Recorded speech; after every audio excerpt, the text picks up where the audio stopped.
Buenas noches, sean todos bienvenidos a su iglesia cristiana bautista, discípulos de Cristo en la ciudad de Artesia, California.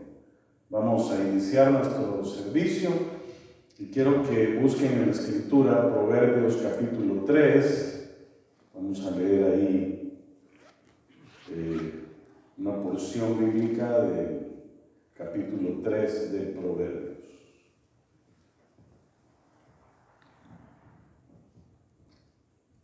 Cuando ya lo tenga, le voy a pedir que se ponga en pie para que podamos leer la escritura con reverencia. Dice la palabra de esta manera en Proverbios capítulo 3. Hijo mío, no te olvides de mi ley, y tu corazón guarde mis mandamientos, porque largura de días y años de vida y paz te aumentarán. Nunca se aparten de ti la misericordia y la verdad. Átalas a tu cuello, escríbelas en la tabla de tu corazón y hallarás gracia y buena opinión ante los ojos de Dios y de los hombres. Fíate de Jehová de todo tu corazón y no te apoyes en tu propia prudencia. Reconócelo en todos tus caminos y Él enderezará tus veredas. No seas sabio en tu propia opinión. Teme a Jehová y apártate del mal, porque será medicina a tu cuerpo y refrigerio para tus huesos. Honra a Jehová con tus bienes y con las primicias de todos tus frutos. Y serán llenos tus graneros con abundancia y tus lagares rebosarán de mosto. Gloria a Dios. Vamos a orar, hermanos. Padre bendito, gracias por este tiempo que nos ha permitido estar reunidos en tu nombre. Señor, sabemos que cuando hacemos eso, tú te presentas. Te damos la bienvenida, Señor, a este lugar. Y te pedimos, Señor, que tú te manifiestes en medio de la alabanza, en medio de la oración, en medio de la palabra, Señor. Que podamos nosotros sentir tu bendita presencia. Y que esa presencia también nos guíe, nos ilumine y nos ayude a ser transformados por obra y gracia del Espíritu Santo. Te lo pedimos todo en el nombre de Cristo Jesús. Amén. Gloria a Dios. Vamos a alabar el nombre del Señor, hermanos.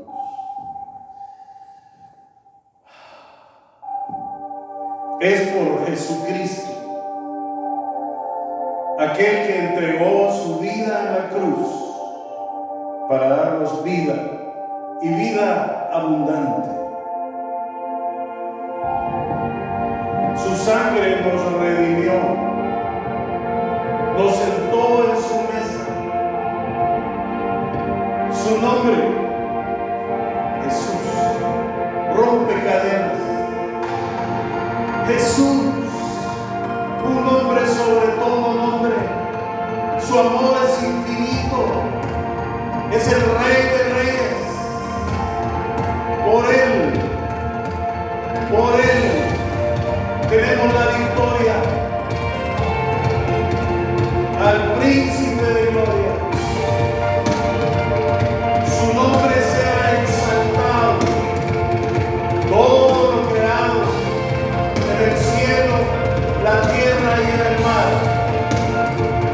Al que está sentado en el trono, al León de Judá, la alabanza, la honra, la gloria, el poder, por los siglos de los siglos. Nuestro Dios ha vencido. Él es el vencedor. Vamos a exaltar ese nombre. Gloria a tu nombre, Jesús.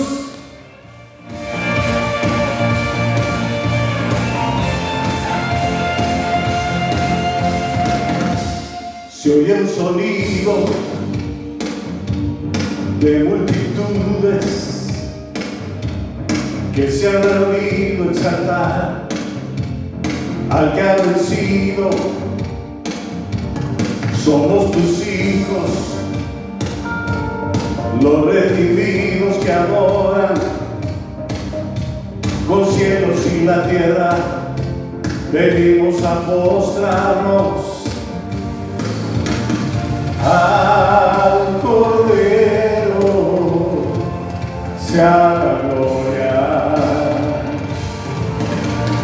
al que vive para siempre.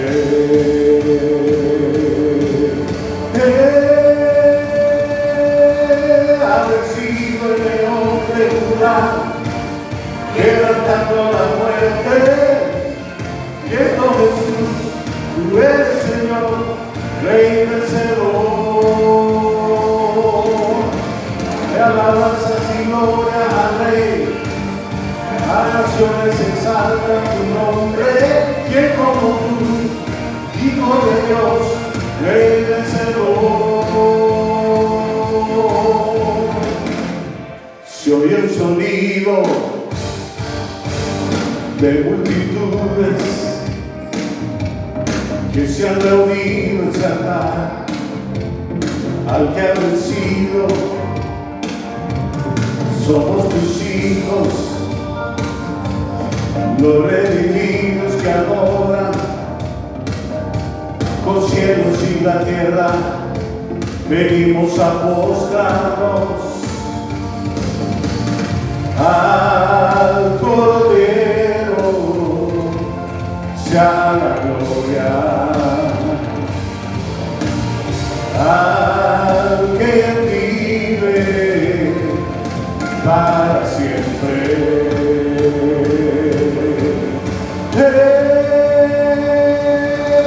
Ha vencido el león de Judá, quebrantando la muerte. Cristo Jesús, tú eres Señor, Rey vencedor. Alabanzas y gloria al Rey, las naciones exaltan tu nombre. Que como tú, Hijo de Dios, Rey vencedor.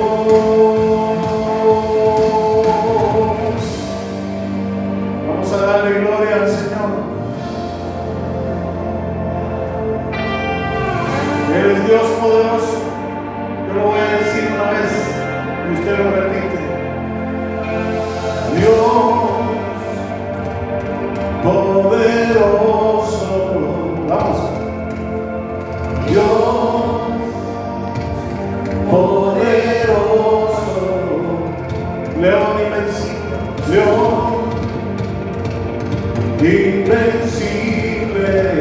Vamos. Dios invencible. Démosle gloria. Gloria. Gloria. Gloria. Gloria. Gloria. Gloria. Gloria. Gloria. Gloria. Gloria. Gloria. Gloria. Gloria. Gloria. Gloria. Ha vencido el león de Judá, quebrantando la muerte. Cristo Jesús, tú eres Señor, Rey vencedor. Las alabanzas y glorias al Rey, las naciones exaltan tu nombre. Que como tú, Hijo de Dios, Rey vencedor. Él ha vencido y nos ha dado la victoria a nosotros.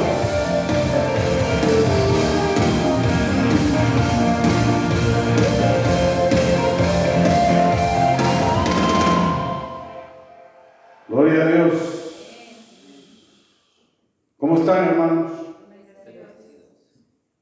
¿De verdad? No se nota. Bueno, vamos a la palabra, Mateo capítulo 12, hermanos. Vamos a leer ahí del versículo 18 al 21.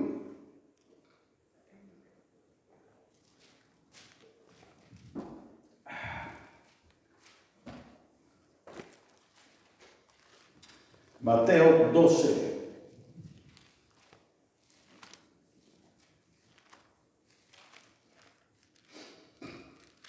Desde el 17 vamos a leer. Dice: para que se cumpliese lo dicho por el profeta Isaías, para que tengamos la referencia, cuando dijo: he aquí mi siervo, a quien he escogido, mi amado, en quien se agrada mi alma. Pondré mi espíritu sobre él, y a los gentiles anunciará juicio.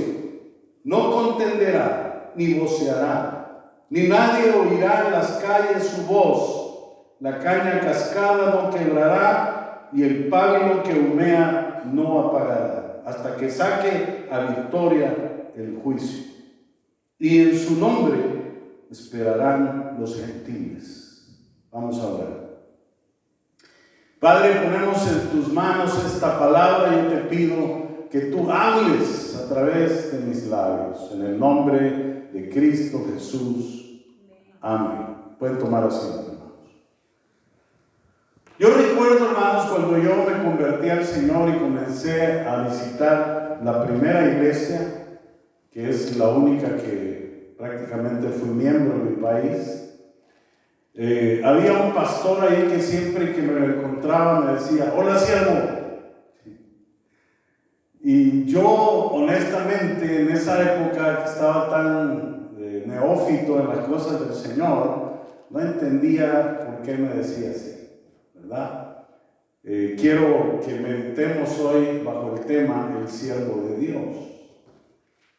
Esto es algo, hermanos, que todos deberíamos de tener el anhelo de convertirnos en siervos de Dios. Ahora la pregunta es: ¿qué es o quién es un siervo de Dios? Yo creo que podemos encontrar respuesta, hermanos, a través del testimonio que dejó nuestro Señor Jesucristo. El Hijo de Dios vino al mundo, se hizo hombre y vino a nosotros a enseñarnos a ser verdaderos hijos de Dios, así como ser siervos del Altísimo Soberano. La mejor manera de aprender a ser siervos de Dios es siguiendo el ejemplo que nos dejó la vida de Jesús.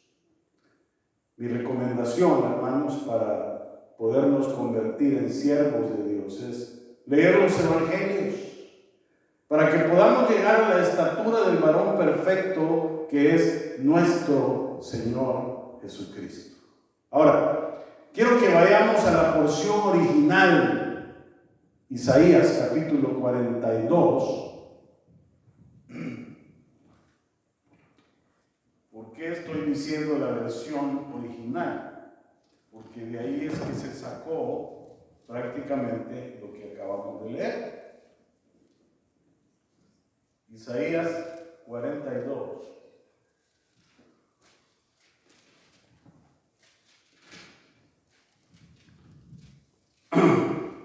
Versículo del 1 al 4 dice: he aquí mi siervo, yo le sostendré, mi escogido, en quien mi alma tiene contentamiento. He puesto sobre él mi espíritu. Él traerá justicia a las naciones. No gritará ni alzará su voz, ni la hará oír en las calles. No quebrará la caña cascada, ni apagará el pábilo que humeare. Por medio de la verdad traerá justicia.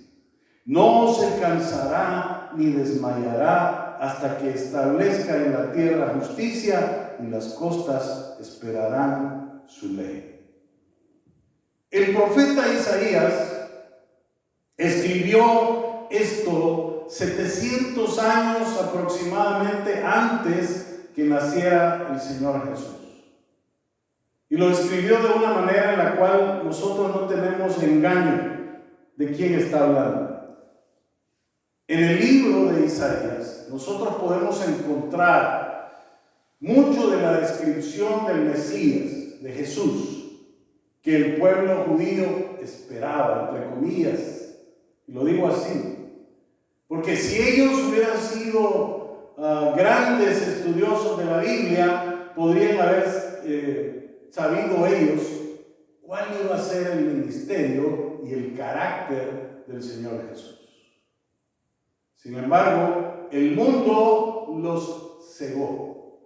Y las circunstancias por las cuales estaban pasando en esos momentos, que era una nación manejada por otro imperio que eran los romanos, pues los tenía ciegos. Estaban pensando políticamente, socioeconómicamente, no estaban pensando espiritualmente. Ahora, esto mismo nos está pasando hoy en día, hermanos. Estamos cegados por el mundo que está dando vueltas. Los hombres quieren ser mujeres y las mujeres quieren ser hombres. Y hay hombres que ahora ya hasta se pintan las uñas de los dedos, de las manos y de los pies. Y se depilan las cejas. Y hacen un montón de cosas propias de la mujer. Bueno, ya no se diga el arito en la oreja, en la nariz, etcétera, etcétera. Se han invertido los papeles. Han inventado una serie de términos para referirse a los géneros. Y la Biblia dice que solo existe el hombre y la mujer. Pero ahora usted busca el género y le sale como 10 diferentes. Que uno cómo se siente, el otro cómo se ve, etcétera, etcétera, etcétera. Los valores morales están por el suelo. Los jóvenes ya no tienen respeto por los mayores y solo piensan en hacer dinero fácil. Ahora usted se ha dado cuenta que hay muchos jovencitos que son millonarios y que se han hecho millonarios a puras redes sociales. Están captando mucho dinero diariamente y ya no hacen nada, no estudian, viven de esto, de estar mandando reels, como les dicen. Perdón. Estamos en una sociedad, hermanos, en decadencia y el enemigo ha puesto una densa niebla en los ojos de la gente para que no podamos ver la verdad. Lo más preocupante es que también la iglesia está pasando por eso. Hay una frialdad muy grande en las iglesias, como que estuviéramos en un invierno, así como el frío que está haciendo hoy. Pero es peor todavía, ¿verdad? Porque nos estamos congelando. Ahora, los judíos, miren, tuvieron una referencia viva en la Biblia acerca del Mesías. Le voy a dar todos los capítulos de Isaías que hablan acerca del Mesías. Si usted los quiere anotar y leerlos para que se dé cuenta que había mucha referencia acerca del Señor Jesucristo.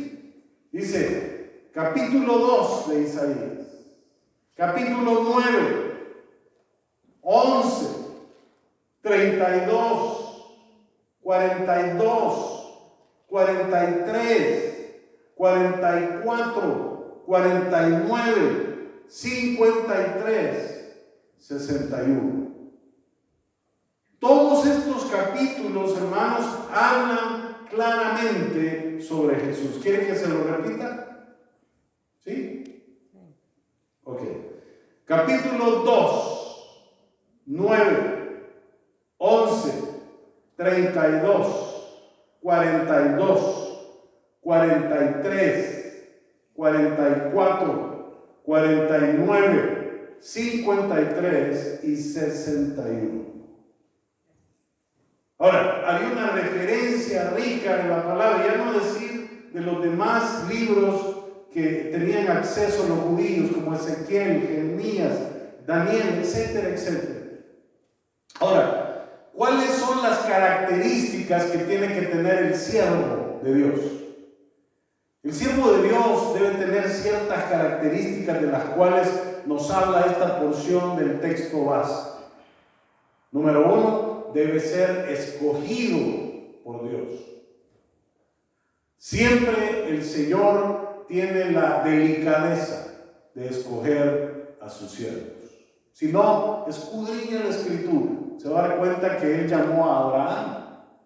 Lo sacó así de la nada, ¿verdad? y le dijo, de ti haré una nación grande y poderosa. Y mire que es una nación grande y poderosa, Israel.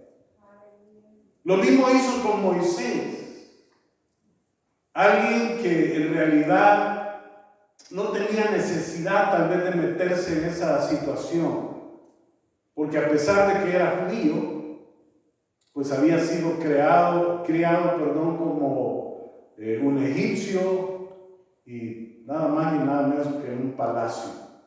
Así que era considerado un príncipe dentro de los egipcios. Sin embargo, cuando Dios llama, uno no puede detener ese llamado. Lo mismo pasó con Josué. Josué tenía miedo, tenía mucho temor. Y la palabra de Dios lo expresa ahí en el libro de Josué. Y el Señor le dice varias veces, solo te pido que te esfuerces, que seas valiente, no temas ni desmayes. Pero Él lo escogió. Y a pesar de que había temor en el corazón de Josué, Él dijo, sí, ahí voy. También le pasó al profeta Isaías, del que hemos estado hablando ahorita. Ese profeta era un profeta mal hablado. ¿Cómo puede ser eso?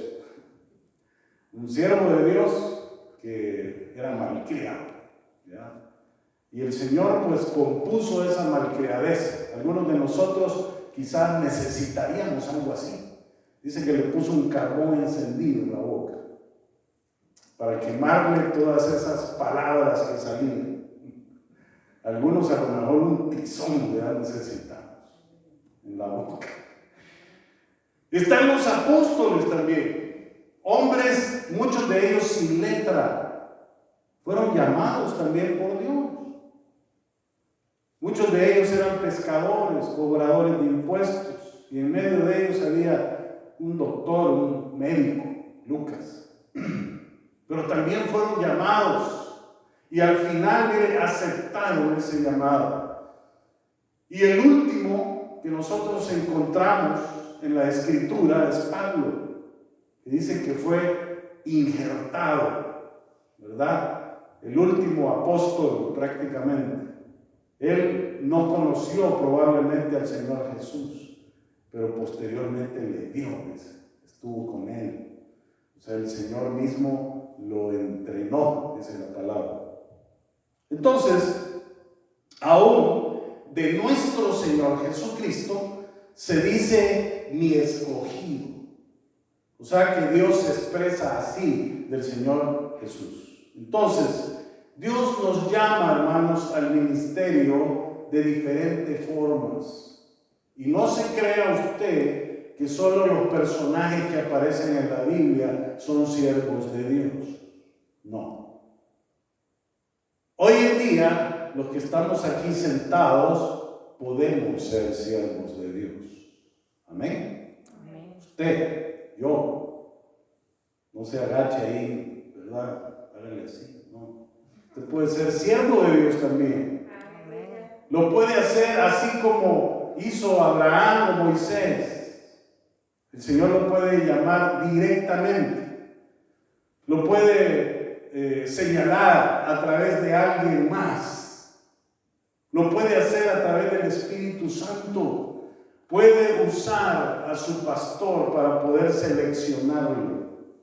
Pero sea cual sea la razón, es el llamado de Dios. Es Dios que le dio el ministerio, no fue el hombre. Amén. Entonces no es difícil entender esto porque muchas veces nosotros no lo explicamos, ¿verdad? No explicamos lo que es ser un siervo de Dios. Yo lo vine a entender hasta que lo estudié. Pero a mí me decían, hola siervo, yo no sabía qué era eso. Cuando me decían siervo, yo me imaginaba aquel animal que tiene un montón de cachos, ¿verdad? Así como que es una rama arriba. Pero es el siervo con C. Pero como me lo decía en español, ¿verdad? Yo me imaginaba el siervo nada más. Entonces, hermanos, es importante que el llamado de Dios sea para el siervo y para llevar un ministerio en la iglesia. Puede ser el pastor, puede ser el maestro de la escuela dominical, puede ser el que recoge la ofrenda, puede ser el ujier que está en la puerta recibiendo a la gente, puede ser aquel que está parado cantando, etcétera, etcétera, o el que toca algún instrumento. Ahora, ¿qué se requiere para ser un siervo de Dios? Número uno, celo por lo que usted hace. ¿Por qué digo yo celo por lo que hace? Porque es un trabajo que le dio el Señor. Amén. Entonces hay que hacerlo, mire, con responsabilidad, hay que hacerlo con gozo, ¿verdad? Imagínense qué feo voy a estar ministrando en la casa del Señor y con una cara así de pocos amigos, ¿verdad que no funciona eso? Tiene que ser al revés, tenemos que hacerlo con gozo. Si no lo estamos haciendo con gozo, tenemos que revisar nuestro llamado. Así es. También tenemos que tener visión de la magnitud de la responsabilidad. O sea, no es cualquier cosa tener un ministerio.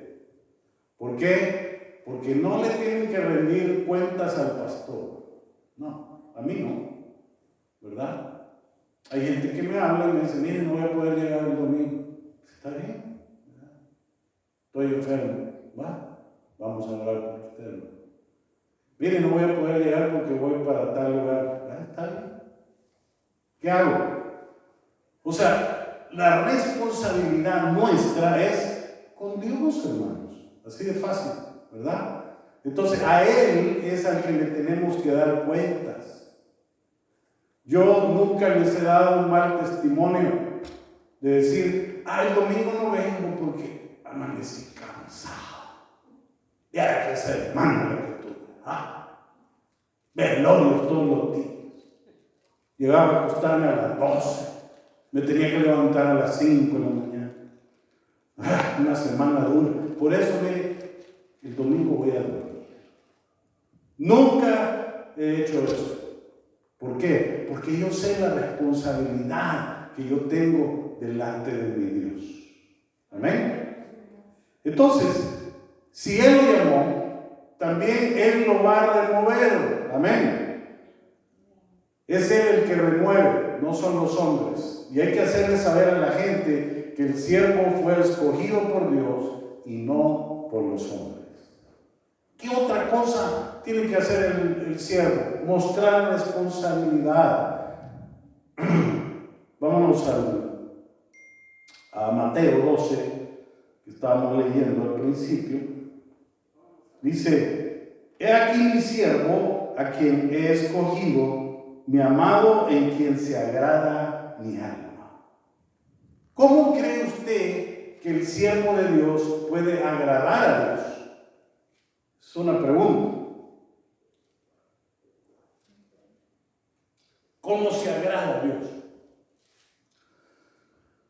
Dice la Biblia que para poder agradar a Dios hay que tener fe. ¿Y cómo tiene fe uno? Leyendo la palabra, nutriéndose, ¿verdad? Y el Señor Jesús creo que era alguien que siempre estaba haciendo eso, ¿verdad? Si somos siervos, obviamente Dios nos ha escogido para servir, de manera que le agradamos a Dios sirviéndole a la manera de Él, no a la nuestra. Amén.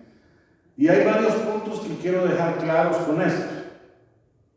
Si Dios nos ha dado un ministerio en la iglesia, primero, pues cumplamos. Mire, algo muy importante es la puntualidad. Seamos puntuales con los compromisos que tenemos. Y esto no es que yo se los esté achacando a ustedes, no, es un mensaje del Señor que inclusive lo están escuchando muchas personas a través de las redes sociales. Y cada uno de ellos probablemente tiene un ministerio en su iglesia. Entonces es para todos, ¿verdad? Seamos puntuales con los compromisos que tenemos. No le echemos la culpa a otros por nuestra impuntualidad. Es que llegué tarde a la iglesia por esta, dicen. O por estos, ya ni el nombre le dicen. Esta le dicen a la esposa y a los niños estos, ¿verdad? ¿Por qué? Porque están evadiendo su responsabilidad. ¿Sí o no? Eso pasa muy seguido. El comportamiento, dice uno de los versículos que leímos, no contenderá, dice, ni voceará, ni nadie oirá en las calles su voz. Su comportamiento, el comportamiento del Señor Jesús, siempre estuvo a la altura de las circunstancias. Yo me imagino que el día que se enojó el Señor y que llegó al templo a darle duro a todos los cambistas y a botar las mesas, lo hizo también con elegancia. Lo hizo amablemente, probablemente. ¿Estaba enojado? Sí. La Escritura nos permite. Solo que hay una raya muy fina, ¿verdad? Que dice, airaos, pero no pequéis. Ahora, el Señor botó todas las mesas, mostrando de que estaba en desacuerdo con eso, pero nunca golpeó a nadie. ¿Se da cuenta? Airaos, pero no pequéis. Su testimonio, el testimonio es muy importante, que es parte del carácter cristiano. Dice, la caña cascada no quebrará y el pábilo que humea no apagará. La caña es un instrumento de trabajo. Quebrada no sirve para nada. Y el pábilo es el humo que sale de las lámparas, ¿verdad? De la llama que se apaga. Preparación. Es muy importante que un siervo se prepare. Lectura, oración, ayuno, vida consagrada a Dios. ¿Está usted haciendo eso? Es una pregunta que le queda ahí. Y aparte también, el Señor tiene un método para que nosotros trabajemos. Él lo dio en Hechos 1:8. Dice, me seréis testigos, primero en Jerusalén, en toda Judea, en Samaria y hasta lo último de la tierra. Esa es una de nuestras funciones como siervos del Señor. Y nuestra Jerusalén es la iglesia donde Dios nos ha insertado. El Señor quiere que aprendamos a seguir sus instrucciones. Yo me he dado cuenta de muchos lugares, muchas iglesias. Hay muchos que quieren ser artistas cristianos, pero en el fondo solo les interesa la fama, el dinero. Hagamos discos, ¿verdad? Y los vendemos. Mire, eso continuamente el diablo está tocando el corazón de los siervos de Dios. ¿Para qué? Para que se desvíen del trabajo verdadero. Ya una vez tuvo éxito con un disco, ya ni regresan a la iglesia a tocar ahí. La iglesia que fue original para ellos, o donde nacieron. ¿Por qué? Porque ahora son músicos del mundo, ¿verdad? Estamos ministrando a las naciones, dicen muchos. Sí, pero no pudiste ministrar en tu Jerusalén. Y ahí nos manda el Señor primero. Dios quiere enseñarnos también el valor de la fidelidad. Tenemos que ser fieles en todo, en el ministerio, en el servicio a Dios, en el diezmo. No podemos salir a atender ministerios ajenos y desatender el de nuestra casa. Deuteronomio 7:9 dice que la fidelidad de Dios es hasta 1000 generaciones. Mira hasta dónde alcanza esa fidelidad del Señor. Y eso es parte importante del carácter de Dios. Y tenemos que aprenderlo. Porque Dios es fiel a pesar de que nosotros no lo somos. ¿Verdad? Él es fiel aunque usted le falle. Él sigue siendo fiel porque es parte de su carácter. Y un siervo que cumple con estos requisitos de Dios está capacitado para que Él le pueda bendecir. El siervo fiel y responsable recibe la bendición de Dios. Versículo 18. En su parte final dice, pondré mi espíritu sobre él y a los gentiles anunciará juicio. El Señor ya puso su Espíritu sobre nosotros, ya lo realizó, pero en muchos el Espíritu está contristado. Falta que Dios nos envista de poder y autoridad, de ese poder que habla Hechos 1:8. Muchas veces no recibimos ese poder porque no hemos seguido los pasos del siervo de Dios, no hemos seguido las instrucciones que Dios nos ha dado, nos hemos saltado esos pasos, nos hemos afanado con el poder y la unción. Mire, Dios tiene un tiempo, un momento adecuado para darnos la bendición. El hecho de que sea más o menos pronto depende de nosotros. De manera, hermanos, que sigamos el ejemplo del siervo por excelencia. ¿Quién es? Jesucristo, por supuesto. Siempre notando que todo esto lo hacemos con un propósito, ¿verdad? Proclamar la palabra de Dios, como dice, y a los gentiles anunciará juicio. Esa es la idea, hermanos. Los gentiles son todos aquellos que no conocen a Dios. Y una de nuestras responsabilidades es hablarles a ellos del Señor. El domingo vamos a estar tocando un tema parecido a este, solo que en un enfoque diferente. Y mire, es importante que nosotros hagamos este trabajo, porque este trabajo Dios no se lo ha encomendado a nadie más. Solo a nosotros, los siervos de Dios, usted. A lo mejor me va a decir, es que yo no sé hablarle a la gente. Yo soy tartamudo o tartamuda. Y esas fueron palabras que alguien en la Biblia expresó. Aarón, ¿verdad? Perdón, Moisés. Y Aarón le servía digamos, de intérprete para que él pudiera hablar bien, ¿verdad? Pero eso no fue un obstáculo para que se convirtiera en un siervo de Dios. Y fue uno de los más grandes. Entonces, no pongamos ninguna objeción. Si usted no le puede hablar, pues tráigalo a la iglesia, ¿verdad? Invítelo. Dígale, mira, te invito a la iglesia, en lugar de que vayas al estadio o al cine, venite para acá. El domingo dicen que va a estar lloviendo, ¿verdad? Y hay mucha gente que dice, ay, yo me voy a quedar en pijama viendo Netflix. No, hombre, véngase para la iglesia, ¿verdad? Aquí va a recibir bendición, mi querido hermano. Entonces, invite a aquellos que no conocen al Señor, porque esa es parte de nuestro ministerio. Amén. Amén.